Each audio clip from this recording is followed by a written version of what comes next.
രാജ്യത്ത് പുതിയൊരു പൊളിറ്റിക്കൽ മൂവ്മെന്റിന് തുടക്കമിട്ട് ജെൻസി. കോക്രോച്ച് ജനതാ പാർട്ടി അഥവാ CJP എന്ന പേരിലാണ് സാമൂഹ്യ മാധ്യമങ്ങളിൽ യുവാക്കൾ പുതിയ ഒരു മുന്നേറ്റത്തിന് രൂപം നൽകിയിരിക്കുന്നത്.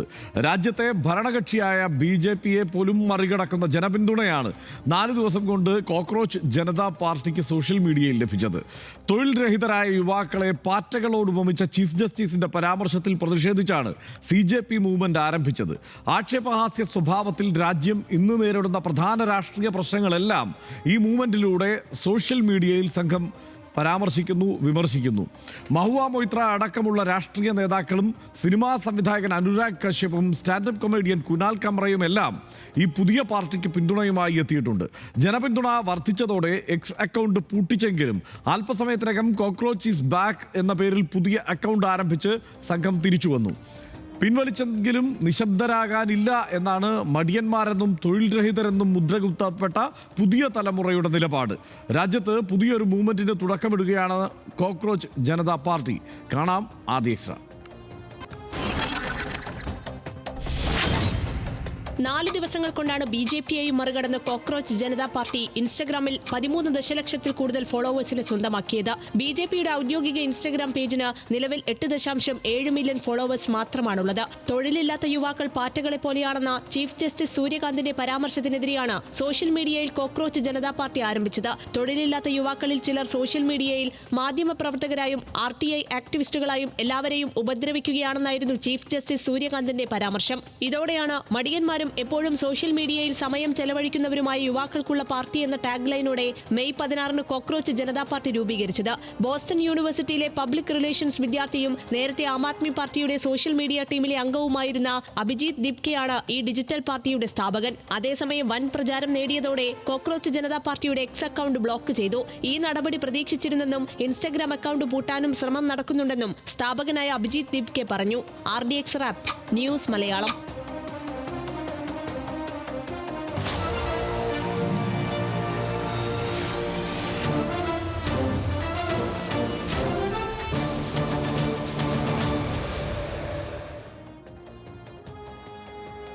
എന്താണ് കോക്രോച്ചസ് പറയുന്ന രാഷ്ട്രീയം? 5 ആവശ്യങ്ങൾ: 0 കോർപ്പറേറ്റ് ഡോണർമാർ, അനന്തമായ ക്ഷമ, ഒരു സ്ഥാപകൻ എന്നതാണ് CJPയുടെ ആപ്തവാക്യം. CJP അധികാരത്തിലെത്തിയാൽ വിരമിച്ച ഒരു ചീഫ് ജസ്റ്റിസിനും രാജ്യസഭാ സീറ്റ് പ്രതിഫലമായി നൽകില്ല. വോട്ടർമാരുടെ പേര് അനധികൃതമായി വെട്ടിമാറ്റിയാൽ ചീഫ് ഇലക്ഷൻ കമ്മീഷണറെ UAPA പ്രകാരം അറസ്റ്റ് ചെയ്യും. സീറ്റ് വർധനവ് നടത്താതെ തന്നെ പാർലമെന്റിലും മന്ത്രിസഭയിലും സ്ത്രീകൾക്ക് 50% സംവരണം വേണം. അംബാനിയുടെയും അദാനിയുടെയും കീഴിലുള്ള മാധ്യമങ്ങളുടെ ലൈസൻസ് റദ്ദാക്കി സ്വതന്ത്ര മാധ്യമങ്ങൾക്ക് പിന്തുണ നൽകും. ഗോദി മീഡിയയിലെ വാർത്താ അവതാരകരുടെ ബാങ്ക് അക്കൗണ്ട് പരിശോധിക്കും. ഒപ്പം പാർട്ടി മാറുന്ന MP-മാർക്കും MLA-മാർക്കും 20 വർഷത്തേക്ക് തെരഞ്ഞെടുപ്പിൽ മത്സരിക്കുന്നതിന് വിലക്കേർപ്പെടുത്തും. നീറ്റ് പരീക്ഷാ ചോദ്യപേപ്പർ ചോർച്ചയ്ക്കെതിരെയും CBSE റീചെക്കിംഗ് ഫീസിനെതിരെയും പ്രതിഷേധമുണ്ട്. ഇതിൽ ആർക്കൊക്കെ അംഗമാകാം എന്ന് നോക്കിയാൽ തൊഴിൽ രഹിതരും മടിയനുമാണെങ്കിൽ കോക്രോച്ച് ജനതാ പാർട്ടിയിൽ അംഗമാകാം. ശാരീരികമായി മടി മാത്രമേ പാടുള്ളൂ. മനസ്സും ചിന്തയും തുടർച്ചയായി പ്രവർത്തിക്കണം. ദിവസവും ചുരുങ്ങിയത് 11 മണിക്കൂറെങ്കിലും ഓൺലൈനിലുണ്ടെങ്കിൽ പാർട്ടിയിൽ അംഗത്വം റെഡി. കാലിക പ്രാധാന്യമുള്ള വിഷയങ്ങൾ പ്രൊഫഷണലായി മൂർച്ചയോടെ സത്യസന്ധമായി വിമർശിക്കാനാവണം. ഇതൊക്കെയാണ് കോക്രോച്ച് ജനതാ പാർട്ടിയിൽ അംഗമാകാനുള്ള യോഗ്യതകൾ. അത് മാത്രമല്ല, ഇതൊക്കെയാണ് ആവശ്യങ്ങളും. തനീഷ്, ഇതിപ്പോൾ ലോകത്തെമ്പാടും ഇത്തരത്തിലുള്ള ജെൻസി മൂവ്മെൻറ്റുകൾ പല രൂപത്തിൽ വന്നിട്ടുണ്ട്. ചിലത് വളരെ ഗൗരവമായി മുന്നോട്ട് പോകുന്ന സ്ഥിതിവിശേഷം ഉണ്ടായിട്ടുണ്ട്. കുറേ കാലം മുമ്പ് തന്നെ ഇത്തരത്തിലുള്ള ഈ മീം മൂവ്മെൻറ്റുകളൊക്കെ വന്നത് പല രാജ്യങ്ങളിലും പാർലമെൻറ്റിലൊക്കെ സാന്നിധ്യം അറിയിക്കുന്ന ശക്തിയായി വളർന്നിട്ടുണ്ട്. ഇതൊക്കെയാണ് ചരിത്രം. ഇന്ത്യയിൽ ഇതിപ്പോൾ ഇത്രയും വൈറലായി, ഇതിനു മുമ്പും പല വൈറൽ മീം മൂവ്മെൻറ്റുകളൊക്കെ വന്നിട്ടുണ്ടെങ്കിലും ഇത്രയും ശക്തമായി ഒന്ന് ആദ്യമായാണ് ഈ കോക്രോച്ച് ജനതാ പാർട്ടി എന്നത്. അതായത് ഈ ഇവിടുത്തെ വ്യവസ്ഥാപിത രാഷ്ട്രീയ കക്ഷികളുടെ എല്ലാം പിന്തുണയേക്കാൾ വലിയ പിന്തുണ, അവർക്കെല്ലാം ലഭിക്കുന്നതിനേക്കാൾ വലിയ പിന്തുണ സോഷ്യൽ മീഡിയയിൽ, പ്രത്യേകിച്ച് ഇൻസ്റ്റാഗ്രാമിൽ ഇവർക്ക് ലഭിക്കുന്നു എന്നുള്ളതാണ്. എന്താണ് ഇതിനെക്കുറിച്ച് കരുതുന്നത്? എന്താണ് ഇവരുടെ ഭാവി? അതായത് ഇതിപ്പോൾ വളരെ ഗംഭീരമാണ്, അടിപൊളിയാണ് എന്നുള്ള കാര്യത്തിൽ പ്രത്യേകിച്ച് നമ്മൾ പറയേണ്ടതില്ലല്ലോ. കാരണം അത്രയും ആളുകൾ ഇപ്പം ഞാൻ കരുതിയത് BJPക്കാണ് കോൺഗ്രസിനേക്കാൾ ഇൻസ്റ്റാഗ്രാമിൽ ഫോളോവേഴ്സ് കൂടുതൽ എന്നായിരുന്നു. ഞാൻ അങ്ങോട്ട് ശ്രദ്ധിക്കാത്തത്, പക്ഷേ ഇൻസ്റ്റയിൽ കോൺഗ്രസ് ആയിരുന്നു. അതെനിക്ക് ഒരു പ്ലസ് ഒരു വിവരമായി. അപ്പോൾ ഏതായാലും കോൺഗ്രസിനേക്കാളും വലിയ BJPയെയും കോൺഗ്രസിനേക്കാളും വളരെ പെട്ടെന്ന് 50-60 പോസ്റ്റ് മാത്രമുള്ള ഒരു പേജ് 4-5 ദിവസം മുമ്പ് തുടങ്ങിയ പേജ് ഒറ്റയടിക്കങ്ങ് പോയി. അപ്പോൾ അത് അടിപൊളിയാണ്, ഗംഭീരമാണ്, നമ്മൾ പ്രത്യേകമായിട്ട് പറയേണ്ടതില്ലല്ലോ. പിന്നെ ഇതിനൊരു തമാശ എന്താണെന്ന് വെച്ചാൽ എനിക്ക് തോന്നിയത് കോക്രോച്ച് എന്ന് വെച്ചാൽ ഇപ്പോൾ ഇന്ത്യയിൽ മുഴുവൻ ആളുകൾക്കും, ഇന്ത്യക്ക് പുറത്തും എല്ലാവർക്കും മനസ്സിലാവുന്ന ഒരു സിമ്പിൾ അവർക്ക് കിട്ടി, കോക്രോച്ച്.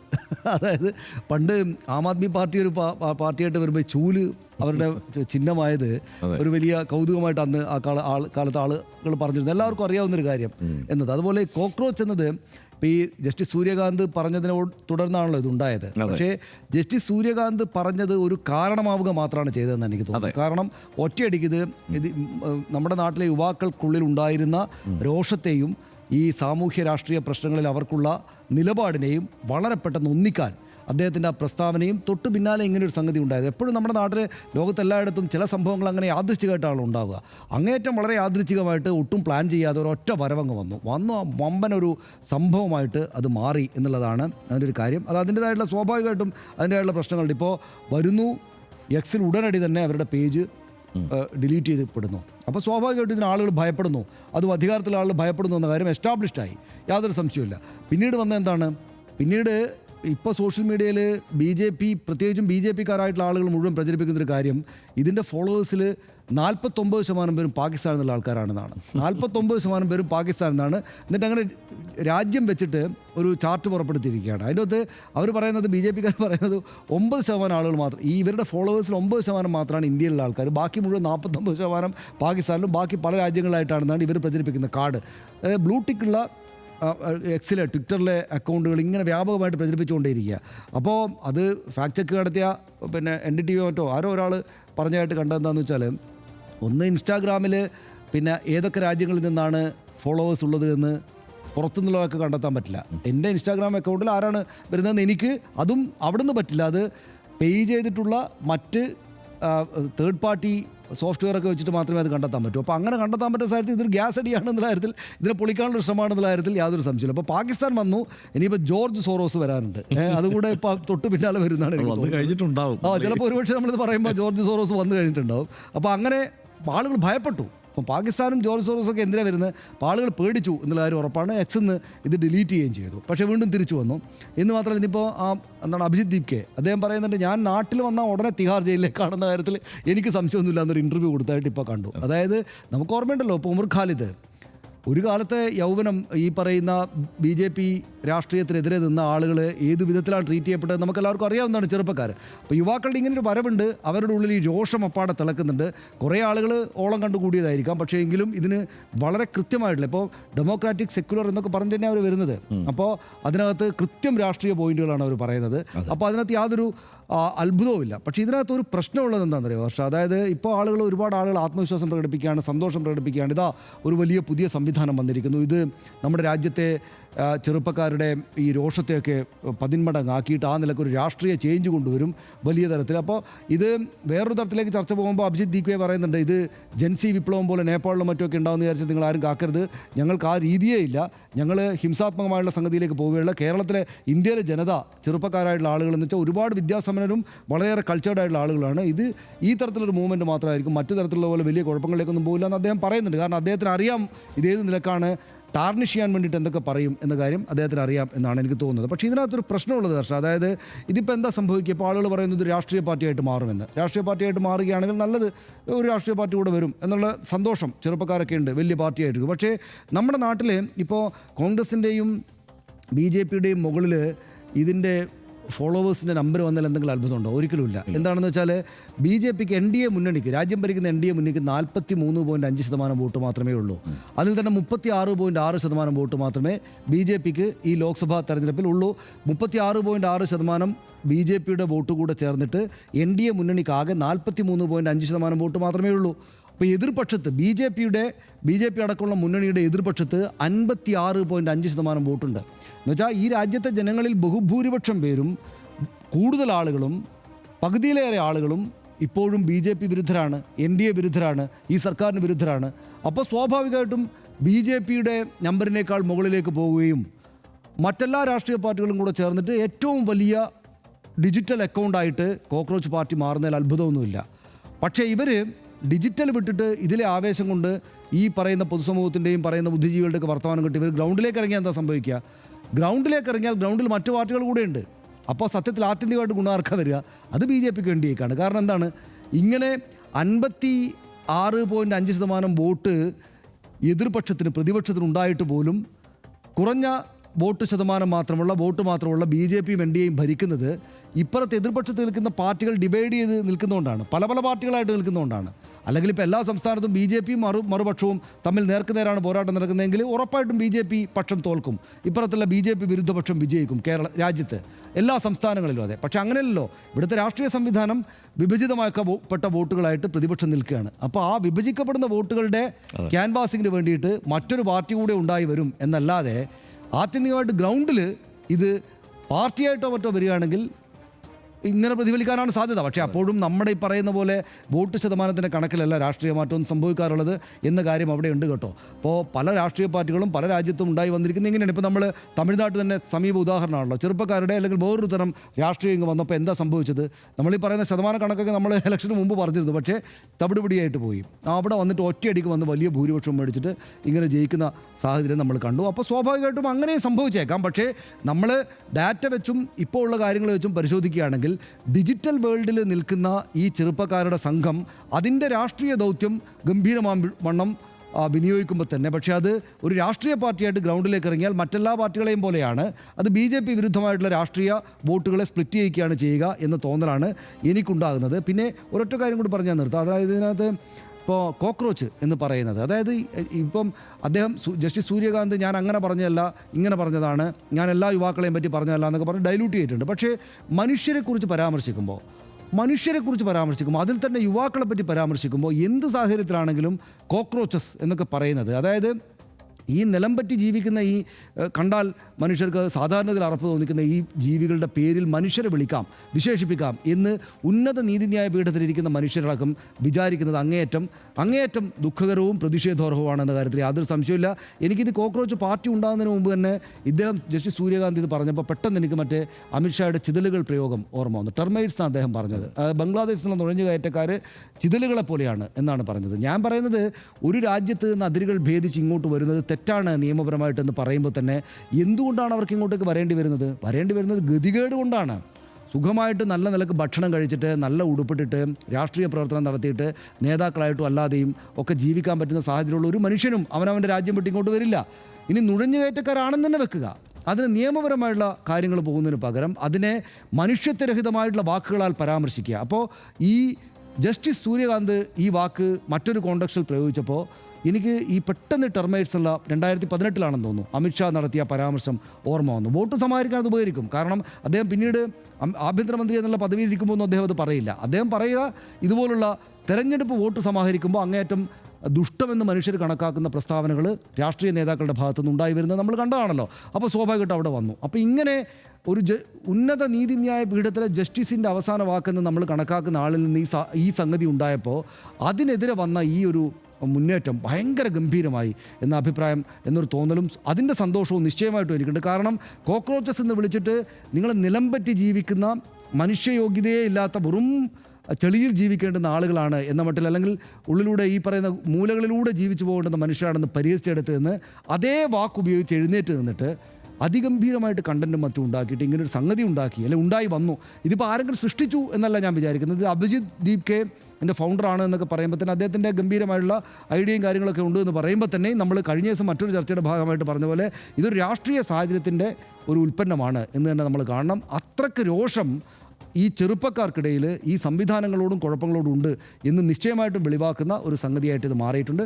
ബാക്കി കാര്യങ്ങൾ കാലത്തിന് വിട്ടുകൊടുക്കുക എന്നുള്ളതാണ്. നമ്മൾ അതിൻ്റെ മുകളിൽ ഒരുപാട് പ്രതീക്ഷ വെക്കുകയോ അല്ലെങ്കിൽ ഒരുപാട് താഴ്ത്തി കാണിക്കുകയോ ഒന്നും ചെയ്യുന്നത് ഇത്തരം രാഷ്ട്രീയ സാഹചര്യങ്ങൾ നന്നാവില്ല എന്ന് എനിക്ക് തോന്നുന്നു.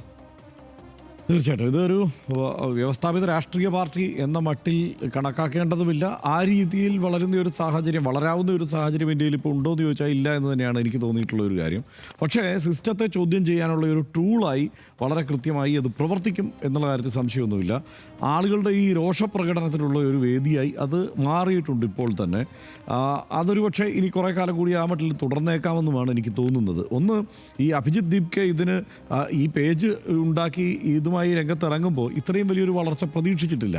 പക്ഷേ ഇത്രയും വലിയ രോഷം ഇന്ത്യയിലെ യുവത്വത്തിന് ഉണ്ടായിരുന്നു എന്നുള്ളത് ഉറപ്പിക്കുന്നതാണ് അതിന് ശേഷമുള്ള അതിൻ്റെ ഒരു വളർച്ച.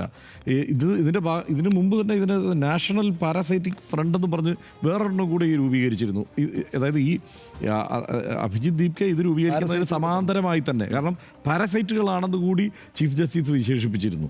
അപ്പോൾ ആ നാഷണൽ പാരാസൈറ്റിക് ഫ്രണ്ട് എന്ന് പറഞ്ഞിട്ട് വേറൊന്നും കൂടി വന്നു ഇതിനൊപ്പം. പക്ഷേ CJP ആണ് കയറി ക്ലിക്കായത്. അതിന് കാരണം ഈ അരികുകളിലും ഓടകളിലും ഒക്കെ ജീവിക്കുന്ന ഈ ആളുകൾക്ക് വെറുപ്പ് തോന്നുന്ന ഈ പാറ്റ എന്ന് പ്രയോഗിക്കുമ്പോൾ തന്നെ അഭിജിത്ത് ദീപ്കെ പറഞ്ഞ ഒരു കാര്യം, ഈ ദിനോസറിൻ്റെ കാലം മുതൽ പാറ്റ ഇവിടെയുണ്ട്.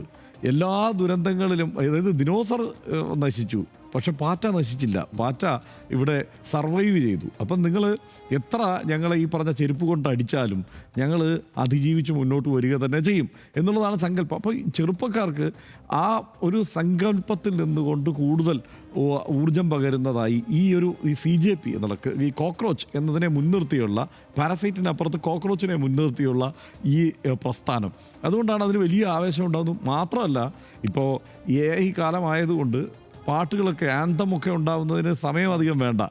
അത് ഇപ്പോൾ ഈ ഇൻസ്റ്റ തുറന്ന് നോക്കിയാൽ ഓരോ പുതിയ പാട്ടുകൾ ഓരോ മണിക്കൂറിലും ഇറങ്ങിക്കൊണ്ടിരിക്കുന്ന അവസ്ഥയുണ്ട്. കാരണം ഈ കോക്രോച്ചസിൻ്റെ പാട്ടുകൾ. അപ്പോൾ അതിനകത്ത് സുപ്രീം കോക്രോച്ച് എന്ന നിലയ്ക്ക് അഭിജിത്ത് ദീപ്കെ ഉണ്ടെങ്കിലും അദ്ദേഹം പറയുന്ന ഒരു കാര്യം, ഇത് ഒരു വലിയ ടീമായി ആസൂത്രിതമായി അങ്ങനെ ഒരു സംഘം ചേർന്ന് ഉണ്ടായ ഒരു പ്രസ്ഥാനം എന്ന് വിശേഷിപ്പിക്കാനേ പറ്റില്ല. അദ്ദേഹത്തിൻ്റെ അഭിമുഖം ഞാൻ കണ്ടു. അപ്പോൾ അതിനകത്ത് പറയുന്ന ഒരു കാര്യം, അദ്ദേഹം കഴിഞ്ഞ ദിവസങ്ങളിൽ ആകെ 4 മണിക്കൂറൊക്കെയാണ് ഉറങ്ങാൻ പറ്റിയിട്ടുള്ളത്. കാരണം ഇതിൻ്റെ ഒരു ട്രാക്ഷൻ ഇത്രയും വലുതായതുകൊണ്ട് അതിന്മേലിരുന്ന് പണിയെടുക്കേണ്ടി വരുന്നു. ഒരു ടീമല്ല, തന്നെ ഇരുന്ന് പണിയെടുക്കേണ്ടി വരുന്നു എന്നുള്ളത് കൊണ്ടാണ് അതൊക്കെ സംഭവിക്കുന്നത്. ചിതറി ഈ മട്ടിൽ ഈ ഒരൊറ്റ പേരിൽ അണിനിരന്നുകൊണ്ട് ധാരാളം പേര് സോഷ്യൽ മീഡിയയിൽ അവർക്ക് ഉള്ള വ്യഥകൾ, വേദനകൾ, സർക്കാരിനോടുള്ള പ്രതിഷേധങ്ങൾ ഇതെല്ലാം ഉയർത്താനുള്ള ഒരു സാധ്യതയായി അതിനെ കണ്ടിരിക്കുന്നു എന്നുള്ളതാണ്. അത് എല്ലാ സംസ്ഥാനങ്ങളിലും ഇപ്പോൾ സംസ്ഥാന കമ്മിറ്റികൾ എന്ന മട്ടിൽ രൂപീകൃതമായിരിക്കുന്നു. വിവിധ ഭാഷകളിൽ ഇതിനെക്കുറിച്ചുള്ള കോണ്ടന്റുകൾ വരുന്നു. അപ്പോൾ അങ്ങനെ അതിൻ്റെ ഡിജിറ്റൽ സ്പേസിലെ വളർച്ച എന്നത് അഭൂതപൂർവമാണ്.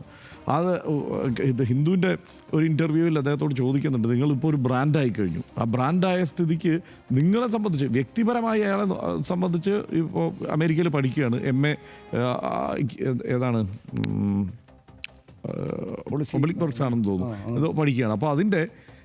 അപ്പോൾ ആ നിലയ്ക്ക് നിങ്ങൾ നോക്കിയാലും നിങ്ങളെ സംബന്ധിച്ച് ഈ ഘട്ടത്തിൽ തന്നെ നിങ്ങൾക്കൊരു ബ്രാൻഡായി വളരാൻ കഴിഞ്ഞിരിക്കുന്നു. അപ്പോൾ അത് വലിയ നേട്ടമല്ലേ എന്ന് ചോദിക്കുമ്പോൾ അയാൾ പറയുന്നത്, ഞാൻ തിരിച്ചെത്തിയാൽ എന്താവും എൻ്റെ അവസ്ഥ എന്നുള്ളതിനെക്കുറിച്ച് എനിക്ക് ആശങ്കയുണ്ട്, എൻ്റെ കുടുംബത്തെക്കുറിച്ച് ആലോചിച്ചിട്ട് എനിക്ക് ആശങ്കയുണ്ട്. അപ്പോൾ ആ നിലയ്ക്കാണ് ഇപ്പോൾ ഈ സാഹചര്യത്തെ കാണുന്നത്. ഇതുപോലെ ബ്രാൻഡുകളായ പലരും ഇന്ത്യയിൽ ഉണ്ടായിരുന്നല്ലോ, അവർക്കൊക്കെ എന്ത് സംഭവിച്ചു? എല്ലാം ജയിലിൽ പോവുകയാണ് ചെയ്തത് പല ഘട്ടങ്ങളിലായി എന്നുള്ളതാണ് അദ്ദേഹം വിശദീകരിക്കുന്നത്. അപ്പോൾ അത്തരത്തിൽ ഈ നീതിന്യായ വ്യവസ്ഥിതി നീതിയല്ല ഇവിടുത്തെ യുവജനങ്ങളോട് ചെയ്യുന്നത് എന്നുള്ളത് ആവർത്തിച്ചുറപ്പിക്കാൻ അവർക്ക് ഈ സാഹചര്യം കൊണ്ട് പറ്റുന്നുണ്ട്. തൊഴിലില്ലായ്മ എന്നത്, അപ്പോൾ തൊഴിലില്ലാത്തതിനും കുറ്റം തൊഴിലില്ലാത്ത ചെറുപ്പക്കാരുടെ കുഴപ്പം കൊണ്ടാണ് എന്ന മട്ടിലാണ് അതിനെ ചീഫ് ജസ്റ്റിസ് പറഞ്ഞതിനെ ഇവർ വ്യാഖ്യാനിക്കുന്നത്. ആ നിലയ്ക്കാണ് അവർക്ക് അതിനെ ഉൾക്കൊള്ളാൻ കഴിയുന്നത്. അപ്പോൾ ചീഫ് ജസ്റ്റിസ് അതിനെ തിരുത്തിയിട്ടൊക്കെയുണ്ട്. അത് ഞാൻ അങ്ങനെയല്ല, ഈ ഡെവലപ്ഡ് ഇന്ത്യയുടെ സ്ട്രോങ് പില്ലേഴ്സാണ് ഈ പറയുന്ന യുവത എന്നൊക്കെ അദ്ദേഹം പറയുന്നുണ്ടെങ്കിലും അതിനെ അഭിജിത്ത് അതിനെ ഖണ്ഡിക്കുന്നത്, ഇതെങ്ങനെയും അതങ്ങനെ തിരുത്തി പറഞ്ഞാലും ഒരു കുഴപ്പം അവിടെയുണ്ട്. കാരണം എന്താണ്, അദ്ദേഹം ആരാണ് ഈ വിദ്യാഭ്യാസം ഇല്ലാത്തവരും കുഴപ്പക്കാരുമായിട്ട് മടിയന്മാരുമായിട്ട് ആരോപിക്കുന്നത് ആരെയാണ്? പാരാസൈറ്റുകളായി ആരോപിക്കുന്നത് ആരെയാണ്? കോക്രോച്ചുകളായി ആരോപിക്കുന്നത് ആരെയാണ്? ഇവിടുത്തെ മീഡിയയെ, അതല്ലെങ്കിൽ ഇവിടുത്തെ സോഷ്യൽ മീഡിയയിൽ ഇടപെടുന്ന ആളുകളെ, ആക്ടിവിസ്റ്റുകളെ, ഇവിടുത്തെ എന്താണ് ആക്ടിവിസ്റ്റുകൾ എന്ന് പറയുമ്പോൾ എന്താണ് പ്രധാനമായും RTI പ്രവർത്തകരെ, ഇവരൊക്കെ കുഴപ്പക്കാരാണെന്ന് ചീഫ് ജസ്റ്റിസിന് തന്നെ തോന്നുന്ന ഒരു സ്ഥിതി ഉണ്ടായാൽ എങ്ങനെ ഉണ്ടാവും? അപ്പോൾ അതാണ് ഈ പ്രതിഷേധത്തെ ഇത്രയും കനപ്പിച്ചത്, ഇത്രയും രൂക്ഷമാക്കിയത്. ഇതിപ്പോൾ പല രാജ്യങ്ങളിൽ ഞാൻ നേരത്തെ സൂചിപ്പിച്ചതുപോലെ പല രാജ്യങ്ങളിൽ ഇത്തരം നാഷണൽ ബിയർ പാർട്ടി എന്നൊക്കെ പറഞ്ഞുള്ള പാർട്ടികളൊക്കെ ഉണ്ടായിട്ടുണ്ട്. പക്ഷേ ഒരു ഘട്ടം കഴിഞ്ഞപ്പോൾ അത് സീരിയസ് ആയി അവരുടെ ജനാധിപത്യത്തിൽ ഇടപെടുകയും അവിടെ തെരഞ്ഞെടുപ്പിൽ മത്സരിക്കുകയൊക്കെ ചെയ്യുന്ന സ്ഥിതിയൊക്കെ ഉണ്ടായിട്ടുണ്ട്. ഇവിടെ അതുണ്ട്. അവർ മാത്രം ഇപ്പോൾ ബംഗ്ലാദേശിൽ നോക്കിയാൽ, നേപ്പാൾ നോക്കിയാൽ ഒരു ജൻസി പ്രക്ഷോഭം എന്ന നിലയ്ക്ക് മറ്റൊരു തരത്തിൽ അത് പരുവപ്പെടുകയും അവിടെ തെരുവിലിറങ്ങിയുള്ള ഒരു പ്രക്ഷോഭത്തിലേക്ക് അത് കടക്കുകയൊക്കെ ചെയ്തിട്ടുണ്ട്. ഇത് ആ മട്ടിൽ ഇന്ത്യയിൽ അവർ ഇതിൻ്റെ ഈ അഭിജിത്തിന് ആ ഉദ്ദേശമില്ല, അതിന് താഴേക്ക് ഇതിനൊരു ഘടനയുണ്ടായിട്ടുമില്ല. എന്തായാലും അത്തരം ഒരു ലക്ഷ്യം അവർക്കില്ല എന്നവർ പ്രഖ്യാപിച്ചിട്ടുണ്ട്. തൊഴിലില്ലായ്മയെക്കുറിച്ച് എങ്ങനെ പറയാതിരിക്കും സനീഷ്? കാരണം ഏറ്റവും വലിയ ഓഫർ കൊടുത്ത ഒരു പ്രസ്ഥാനം, ഒരു സർക്കാർ ഇവിടെ ഭരിക്കുകയാണ്. പക്ഷേ അതിനൊപ്പിച്ച് നിയമനങ്ങൾ നടക്കുന്നില്ല. ഇന്ത്യയിലെ മറ്റ് സംസ്ഥാനങ്ങളെല്ലാം എടുത്ത് പരിശോധിച്ചാൽ ഒരു സംസ്ഥാനത്തിലും PSC നിയമനങ്ങൾ മര്യാദയ്ക്ക് നടക്കുന്നില്ല എന്ന് പറഞ്ഞാൽ ഒന്ന് ആലോചിക്കുക. ഈ പാവയ്ക്ക വലിപ്പമുള്ള കേരളത്തിലാണ് ഇന്ത്യയിൽ ഏറ്റവും കൂടുതൽ PSC നിയമനം കഴിഞ്ഞ വർഷങ്ങളിൽ നടന്നിരിക്കുന്നത് എന്നുള്ളത് ഓർക്കണം. അതായത് കേരളത്തിൽ നടന്ന നിയമനങ്ങളുടെ പകുതിയിൽ താഴെ രണ്ടാമത് നിൽക്കുന്ന സംസ്ഥാനത്തുള്ളൂ. ഗുജറാത്താണ്. അതാണ് അവസ്ഥ, ഇന്ത്യയിലെ അവസ്ഥ. അപ്പോൾ ഈ തൊഴിൽ ആ നിലയ്ക്കുള്ള തൊഴിലില്ലായ്മ, പിന്നെ മനുഷ്യർ അവനവൻ്റെ അധ്വാനം കൊണ്ട് മുന്നോട്ട് വരുന്നവരാണ്, അല്ലെങ്കിൽ മറ്റെന്തെങ്കിലും സ്വയം തൊഴിൽ കണ്ടെത്തി രക്ഷപ്പെടുന്നവരൊക്കെയാണ് ഉള്ളത്. വിദ്യാസമ്പന്നരായ വലിയൊരു വിഭാഗം ജനങ്ങൾക്ക് അവരുടെ വിദ്യാഭ്യാസത്തിനനുസൃതമായിട്ടുള്ള തൊഴിൽ ലഭിക്കാത്ത സാഹചര്യം രാജ്യത്തുണ്ട് എന്നുള്ളത് ഇവർ ഈ ചെറുപ്പക്കാർ തന്നെയാണ് പറയുന്നത്. പിന്നെ അവരെ ഏറ്റവും കൂടുതൽ കത്തിച്ച ഒരു പ്രധാനപ്പെട്ട കാര്യം എന്താ? ഈ നീറ്റ് പരീക്ഷ പ്രശ്നങ്ങൾ. ഇത് തുടർച്ചയായി സംഭവിച്ചുകൊണ്ടിരിക്കുകയല്ലേ. ഈ ജൻസിയെ സംബന്ധിച്ചിടത്തോളം അതായത് 1-2 10-22-23 ലക്ഷം പേര് ഇപ്പോൾ എഴുതുന്ന പരീക്ഷയാണ്. അതിൻ്റെ ചോദ്യപേപ്പറൊക്കെ നിസ്സാരമായി ചോദിക്കുന്നു. അതിനെക്കുറിച്ച് ഗൗരവത്തോടെയുള്ള ഒരു സമീപനം ഈ വിഷയങ്ങളിൽ സർക്കാരിനില്ല എന്നുള്ളത് വീണ്ടും വീണ്ടും ആവർത്തിച്ച് തെളിയിക്കപ്പെട്ടുകൊണ്ടിരിക്കുകയാണ്. 2024 ഇത് സമാനമായ സാഹചര്യം ഉണ്ടാകുന്നു. അതിനുശേഷം ഇപ്പോൾ ഉണ്ടാകുന്നു. 2018 മുതൽ ഇങ്ങോട്ട് ഈ പരീക്ഷ ആരംഭിച്ചതിന് ശേഷം ഇതുവരെ ഇതിനെ ഒന്ന് പരിഷ്കരിക്കാനോ ഇതിൻ്റെ പ്രശ്നങ്ങൾ എന്താണെന്ന് തിരിച്ചറിയാനോ അത് പരിഹരിക്കാനോ കഴിയുന്നില്ല. അപ്പോൾ അത്രയും അധികം 2018 മുതൽ ഈ പരീക്ഷ എഴുതി തുടങ്ങിയ ആളുകൾ മുഴുവൻ ഈ ജൻസിയിൽ പെടുന്ന ആളുകളാണല്ലോ, ചെറുപ്പക്കാരാണ്, യുവതലമുറയാണ്. അവർക്ക് വലിയ രോഷമുണ്ട്, കടുത്ത രോഷമുണ്ട്. അപ്പോൾ അവരത് തീർച്ചയായും അത് പ്രകടിപ്പിക്കാൻ കൂടിയുള്ള ഒരു വേദിയായിട്ട് ഇപ്പോൾ ഇതിനെ പ്രയോജനപ്പെടുത്തി. നേരത്തെ സനീഷ് പറഞ്ഞതുപോലെ ഇതൊരു ട്രിഗർ ഫാക്ടർ മാത്രമായി ഈ ചീഫ് ജസ്റ്റിസിൻ്റെ പരാമർശം വരികയായിരുന്നു. ഇപ്പോൾ ഇവർ ആരോപിക്കുന്ന ഒരു കാര്യമുണ്ട്, ഇതിൽ കോൺഗ്രസിൻ്റെ ചില പ്രവർത്തകരടക്കം ആ നിലയ്ക്ക് ഈ മൂവ്മെൻറ്റിനെ എതിരെ പറയുന്നത് കണ്ടു. അതിനൊരു കാരണം എന്താണെന്ന് വെച്ച് കഴിഞ്ഞാൽ ഈ ആം ആദ്മി പാർട്ടിയുടെ പ്രവർത്തകനായിരുന്നു ഈ അഭിജിത്ത്. ആം ആദ്മി പാർട്ടിയുടെ വോളണ്ടിയർ ആയിരുന്നു അഭിജിത്ത് ദിപ്ര എന്നുള്ളത് കൊണ്ട് ആ മട്ടിലായിരിക്കും അവരുടെ ഒരു ആസൂത്രണമാണോ ഇത്, അതൊരു തിരിച്ചടിയാകുമോ എന്നൊക്കെയുള്ളത്. അത് BJPയും പറയുന്നുണ്ട്, കോൺഗ്രസിലെ ചില പ്രവർത്തകരും അതൊക്കെ പറഞ്ഞ് ഞാൻ കണ്ടു. പക്ഷേ ഇത് ഒരു തെരുവിലിറങ്ങി രാഷ്ട്രീയത്തിലേക്ക് ഇറങ്ങുന്ന അല്ലെങ്കിൽ ഒരു വ്യവസ്ഥാപിത രാഷ്ട്രീയ പാർട്ടിയുടെ സ്വഭാവത്തിലേക്ക് ഇവർ ഇറങ്ങുന്നില്ലെങ്കിൽ പ്രതിപക്ഷത്തിന് ആത്യന്തികമായി മുതൽക്കൂട്ടാവുന്ന പണിയാണ് ഇത് തൽക്കാലം ഇവർ എടുത്തുകൊണ്ടിരിക്കുന്നത് എന്നുള്ള കാര്യത്തിൽ സംശയമൊന്നുമില്ല. എല്ലാ കാലത്തും രാജ്യം നേരിടുന്ന പ്രധാന രാഷ്ട്രീയ വിഷയങ്ങളിലെല്ലാം ആദ്യം പ്രതികരിക്കുന്നത് യുവാക്കളും വിദ്യാർത്ഥികളുമാണ്. ആ പ്രതികരണം പിന്നീട് രാജ്യം മുഴുവൻ വ്യാപിക്കുന്ന വലിയ മൂവ്മെൻറ്റുകളായി മാറാറുണ്ട്. സ്വാതന്ത്ര്യ സമരകാലത്ത് ഭഗത് സിംഗ് അടക്കമുള്ള യുവാക്കൾ ബ്രിട്ടീഷുകാർക്കെതിരെ മുന്നിട്ടിറങ്ങിയതും 1970-കളിൽ അടിയന്തരാവസ്ഥയ്ക്കെതിരെ അന്നത്തെ യുവാക്കളായിരുന്നവർ ആരംഭിച്ച JP മൂവ്മെൻറ്റും തുടങ്ങി ഏറ്റവും ഒടുവിൽ പൗരത്വ ഭേദഗതി ബില്ലിനെതിരെ ഡൽഹിയിലെ യൂണിവേഴ്സിറ്റികളിൽ നിന്ന് ആരംഭിച്ച പ്രക്ഷോഭങ്ങളുമെല്ലാം ഇതിന് ഉദാഹരണമാണ്. ഈ മൂവ്മെൻറ്റുകളും പ്രക്ഷോഭങ്ങളും നടന്നത് തെരുവുകളിലും ഗ്രാമങ്ങളിലുമാണെങ്കിൽ മാറിയ കാലത്ത് ജൻസി തലമുറ അടക്കമുള്ള വിദ്യാർത്ഥികളും യുവാക്കളും മൂർച്ചയുള്ള രാഷ്ട്രീയം പറയുന്നത് സോഷ്യൽ മീഡിയയിലാണ്. ചീഫ് ജസ്റ്റിസ് സൂര്യകാന്തിൻ്റെ വിമർശനത്തിൻ്റെ ചുവട് പിടിച്ചാണ് CJP ആരംഭിച്ചതെങ്കിലും നിലവിലെ കേന്ദ്ര സർക്കാരിൻ്റേതടക്കമുള്ള അധികാര ദുർവിനിയോഗങ്ങൾക്കെതിരെയുള്ള ശബ്ദമാകാനാണ് അവർ തൽക്കാലം ലക്ഷ്യമിടുന്നത്. സറ്റയർ രൂപത്തിൽ ആരംഭിച്ച കോക്രോച്ച് ജനതാ പാർട്ടിക്ക് 16 മില്യണിൽ കൂടുതൽ ഫോളോവേഴ്സാണ് ഇൻസ്റ്റാഗ്രാമിൽ ഇപ്പോഴുള്ളത്. എന്ന് വെച്ചാൽ 100 വർഷം പാരമ്പര്യമുള്ള കോൺഗ്രസിനെ പോലും അവർ 4 ദിവസം കൊണ്ട് സോഷ്യൽ മീഡിയയിൽ പിന്തള്ളി. ഇനി എന്തൊക്കെയാവും ഈ പുത്തൻ ആശയക്കാർ മുന്നോട്ട് വയ്ക്കുന്ന രാഷ്ട്രീയമെന്ന് കാത്തിരുന്ന് തന്നെ കാണേണ്ടതാണ്.